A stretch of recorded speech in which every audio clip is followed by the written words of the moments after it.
By the time World War II was in full swing, the idea that soldiers could fight by the book had already collapsed under the weight of reality. Military manuals were written in offices, far from the mud, snow, and blood of the front lines. Out there, where shells landed without warning and death could come from a single mistake, survival became the only rule that truly mattered. Orders still existed. Regulations were still enforced when possible.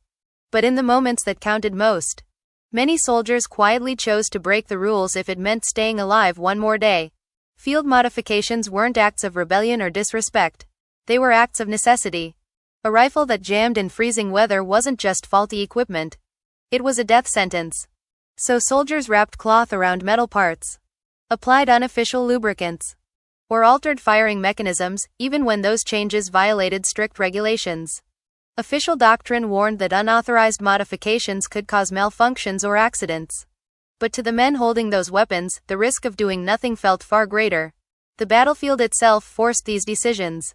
In the Eastern Front, extreme cold made standard-issue gear unreliable. Weapons froze, boots cracked, and issued gloves made it impossible to handle triggers properly. Soldiers cut fingers off their gloves despite orders not to. Modified weapons to cycle more smoothly. And layered extra materials onto uniforms that weren't designed for sub-zero conditions. None of this was approved. All of it was common. Commanders knew it was happening. But enforcing the rules in those conditions often meant choosing discipline over survival.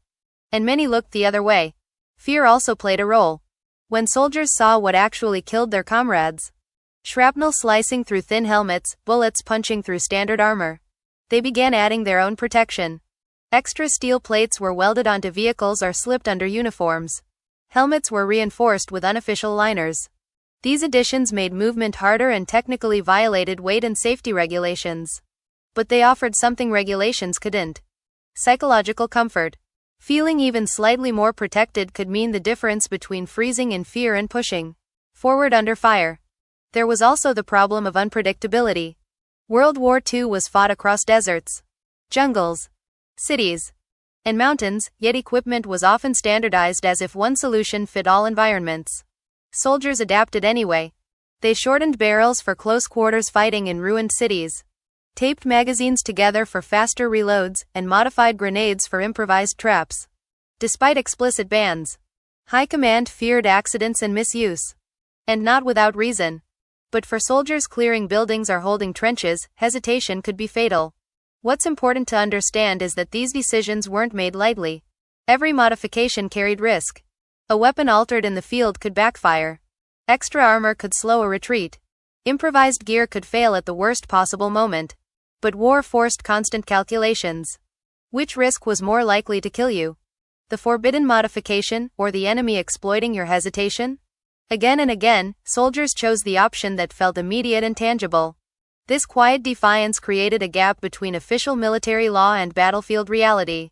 On paper, these modifications were banned for good reasons: supply consistency, safety, and command control. But on the front lines, those reasons felt distant and abstract. Soldiers trusted what they saw, what they felt, and what worked for the man standing next to them.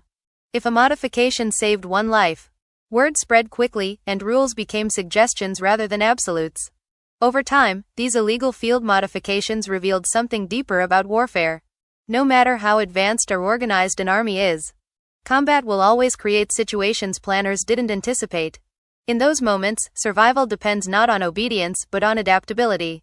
Soldiers weren't trying to outsmart their own commanders. They were trying to outlast the enemy and the environment long enough to go home. And that's what makes these banned modifications so important to understand. They weren't just hacks or shortcuts. They were a direct response to the brutal truth of war. When theory meets reality, reality always wins. Once soldiers crossed the line from following the manual to trusting their own experience, creativity took over. These field modifications weren't random acts of tinkering. They were practical solutions forged under fire. Standard issue equipment was designed to be reliable across millions of troops. But reliability didn't always mean effectiveness in the split seconds that decided life or death. So soldiers began reshaping their gear to match the brutal pace and unpredictability of combat. Even when those changes were officially banned, one of the most common modifications involved firepower. In close quarters fighting, especially in urban ruins or dense forests, Long barrels and factory configurations became liabilities. Soldiers shortened rifles, altered stocks, and removed unnecessary parts to make weapons quicker to handle in tight spaces. These changes often increased recoil and reduced long-range accuracy, which is exactly why they were forbidden. But at 10 meters inside a shattered building, speed mattered far more than precision. The men doing this knew the trade-off, and they accepted it without hesitation. Ammunition was another area where improvisation thrived. Soldiers taped magazines together so they could reload faster without fumbling in the dark. Others modified feed mechanisms or mixed ammunition types to better suit specific engagements. High command warned that this could cause jams or unpredictable firing, and sometimes it did. But in situations where a second reload could mean death, those risks felt worth taking. Combat rewarded speed and surprise, and these modifications delivered both. Explosives saw some of the most dangerous and effective field innovations. Grenades were combined, altered, or paired with improvised triggers to create makeshift demolition tools or defensive traps. These were explicitly banned due to the high risk of accidental detonation. Yet soldiers continued to use them. Installed offensives or desperate defensive positions. These improvised explosives could clear fortified rooms, disable vehicles, or slow advancing enemies long enough to escape. They were crude, terrifying, and brutally effective. Even personal equipment was modified to improve lethality and endurance.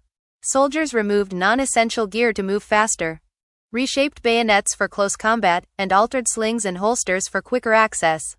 Official doctrine emphasized uniformity and order, but the battlefield rewarded individuality. A soldier who customized his gear to his fighting style often performed better than one who relied solely on factory-issued equipment. Vehicles and heavy weapons weren't exempt either. Tank crews welded scrap metal, spare tracks, and even concrete onto their vehicles despite strict weight and balance limits. Commanders worried these additions would strain engines or compromise mobility. And they were right.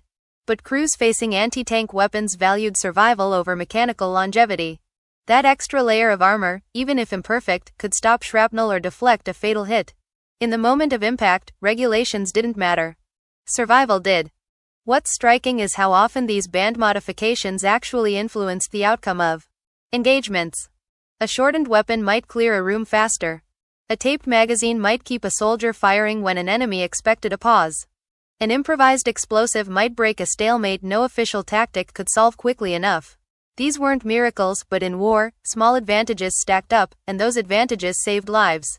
Of course, not every modification worked as intended. Some failed catastrophically. Weapons misfired. Explosives detonated early, and overloaded vehicles broke down at critical moments. Military leaders weren't wrong to fear these outcomes. But soldiers learned quickly. Bad ideas disappeared. Effective ones spread quietly through units, passed from veteran to recruit like battlefield folklore. Over time, these unofficial innovations exposed a truth that armies have always struggled to admit. Combat effectiveness doesn't come solely from centralized planning. It also comes from the people closest to the danger, adapting in real time to problems no manual could predict. These banned field modifications weren't just acts of desperation. They were proof of human ingenuity under pressure. They also forced militaries to confront an uncomfortable reality after the war. Many of the modifications that were once illegal eventually influenced official designs and doctrines. What started as forbidden improvisation sometimes became standard practice, quietly validating the soldiers who risked punishment to make them work. In the end, these improvised mods didn't just turn weapons into tools of survival. They turned ordinary soldiers into problem solvers, reshaping the battlefield in ways no rulebook ever could. As these forbidden modifications spread across battlefields, the obvious question was why armies worked so hard to ban them in the first place. From the outside, it can seem irrational. If something saves lives or improves effectiveness, why not allow it? But military leadership wasn't operating in the same reality as the frontline soldier. And the reasons behind these bans were rooted in long-term control, safety, and the sheer scale of global war. One major concern was accidents. Weapons and equipment are designed as systems, tested under controlled conditions. Altering one part can throw everything off balance. A modified firing mechanism might work perfectly for weeks, then fail catastrophically without warning. Improvised explosives were especially dangerous, not just to the enemy, but to the soldiers handling them and anyone nearby. Commanders had seen training accidents and friendly fire incidents caused by unofficial modifications, and they feared those risks multiplying across millions of troops. Another issue was logistics. World War II depended on massive supply chains stretching across continents. Uniform equipment meant predictable maintenance, standardized spare parts, and faster training. Once soldiers began modifying gear in the field, that predictability disappeared. A damaged weapon that no longer matched its original design couldn't be repaired quickly. A vehicle weighed down with unauthorized armor might consume more fuel or break down sooner. From a command perspective, these individual choices threatened the efficiency of the entire war machine. Discipline was an even deeper concern. Armies function on obedience, especially under stress. If soldiers felt free to ignore regulations about equipment, leaders worried they might ignore orders on the battlefield as well. Banning field modifications wasn't just about gear. It was about maintaining authority. Allowing too much freedom risked turning coordinated units into loose collections of individuals, each fighting their own version of the war. Yet for the soldiers on the ground, these arguments felt abstract and distant. When you're pinned down by enemy fire or freezing in a trench, supply efficiency and command structure don't feel as urgent as the next incoming round. Soldiers judged rules by results. If a regulation didn't help them survive or fight better, it lost its moral weight. Experience became the highest authority, and experience often contradicted the manual. This created a quiet, ongoing tension between leadership and frontline troops. Officially, bans remained in place. Unofficially, enforcement was inconsistent. Some officers punished modifications harshly to set an example. Others ignored them entirely, especially if the results were obvious. A unit that performed better because of unofficial changes was hard to argue with, even if those changes violated written orders. There was also a psychological element leadership underestimated. Giving soldiers even a small sense of control in an environment defined by chaos could dramatically improve morale. Modifying a weapon or adding extra protection wasn't just practical. It was empowering. It allowed soldiers to feel less like expendable parts in a massive machine and more like active participants in their own survival. That mental edge often translated into better performance under pressure. Ironically, many bans existed because militaries were thinking ahead, while soldiers were thinking about now. High command had to consider worst-case scenarios across entire fronts, not just individual engagements. Soldiers had to survive the next hour. Both perspectives made sense, but they rarely aligned in the moment. This disconnect explains why band modifications continued despite repeated crackdowns. As the war progressed, some leaders began quietly observing these unofficial practices instead of immediately punishing them. Patterns emerged. Certain modifications consistently worked. Others consistently failed. After the war, these observations influenced new designs, updated doctrines, and revised training. What was once illegal improvisation slowly became institutional knowledge, stripped of its outlaw reputation and folded into official development. This doesn't mean the bans were pointless. Many prevented unnecessary deaths and chaos. But the persistence of forbidden modifications highlights a fundamental truth about warfare. No system, no matter how carefully planned, can fully control human behavior under extreme conditions. Soldiers will always adapt when their lives are on the line, even if that adaptation breaks the rules. In the end, these banned field modifications revealed a hidden dialogue between authority and survival. Armies needed structure to fight a global war. Soldiers needed flexibility to survive it. The fact that so many ignored the bans doesn't mean discipline failed. It means reality demanded something more than obedience. And in that space between orders and instinct, the true nature of combat was exposed.